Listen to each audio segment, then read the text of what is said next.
Okay, so I think now we're ready to start on the meat of Smalltalk, which means creating or defining your own classes and objects and working with them. So we're going to open up the third most used window in Smalltalk in Squeak, the browser window, sometimes called the system browser, sometimes called the class browser. We're going to resize it down slightly, more than slightly.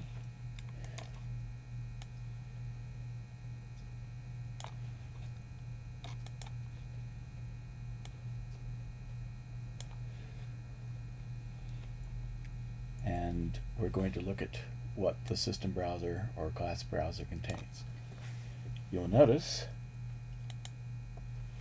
it has 4 drawing areas or 4 text areas on top. They're called text panes. The first one is called the package list. The second one, if we click in a package, we will get a list of classes. That's the class list right there. Classes contain methods, which are way over here. Methods, for convenience, are classified in categories. So here we are. I'm not going to show you anything about the existing methods because or the existing classes because they're way too complicated at this point.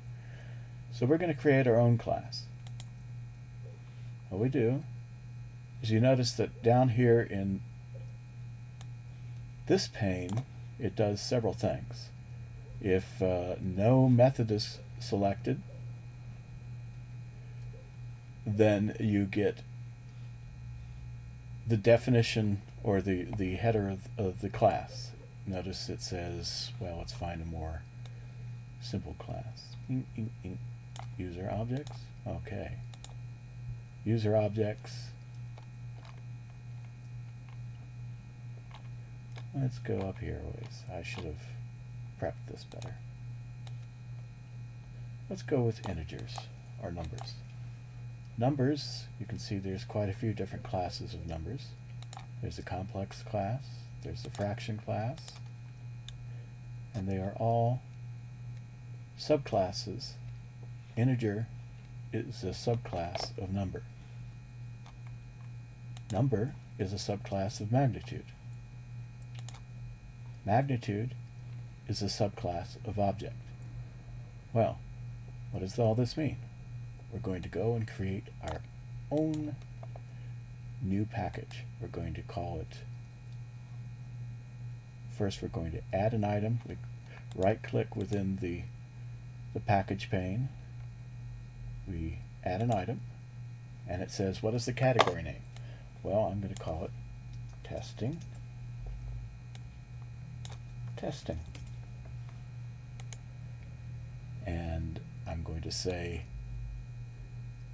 it's going to be a subclass of object, and I'm going to say that the first class I'm working with is named test. Now notice, once I enter text here, I get a little triangle thing over here that indicates that this window has not been saved.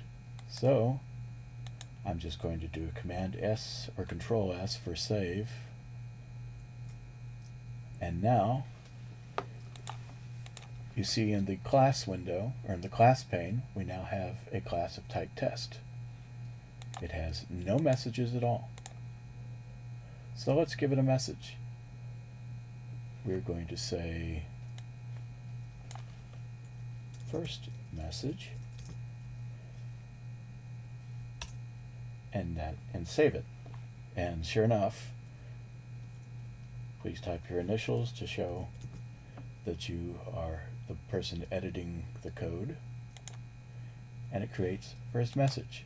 Notice first message appears in the pane at the far right.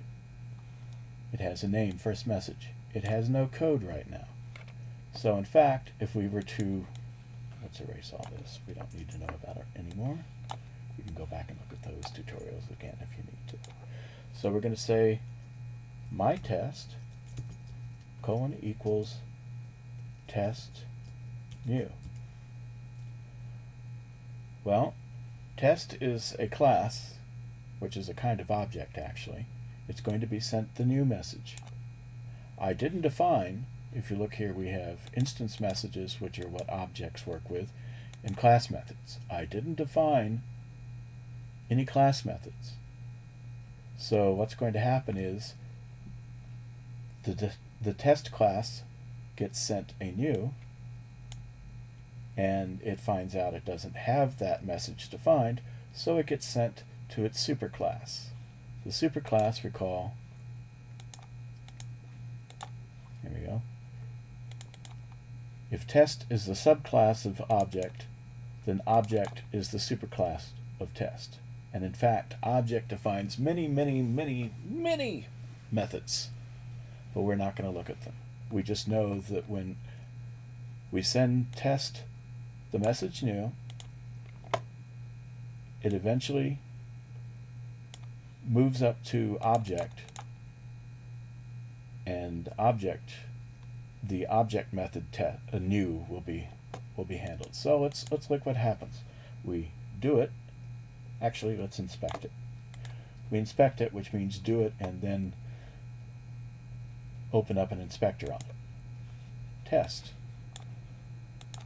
It's an object of type test, and there are no instance variables other than itself.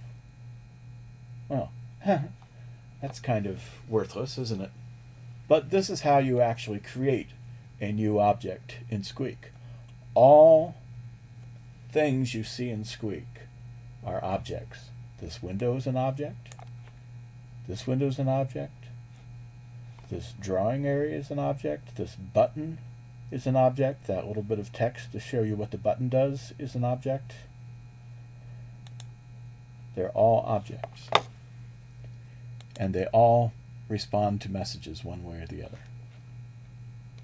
For instance, when I say sketch editor send it back, when I click on that button, it's actually sending the message to this sketch editor, send to back. And sure enough, that means it goes to the back so I can manipulate the windows in front. So there you have it, how to create your own class and your own object.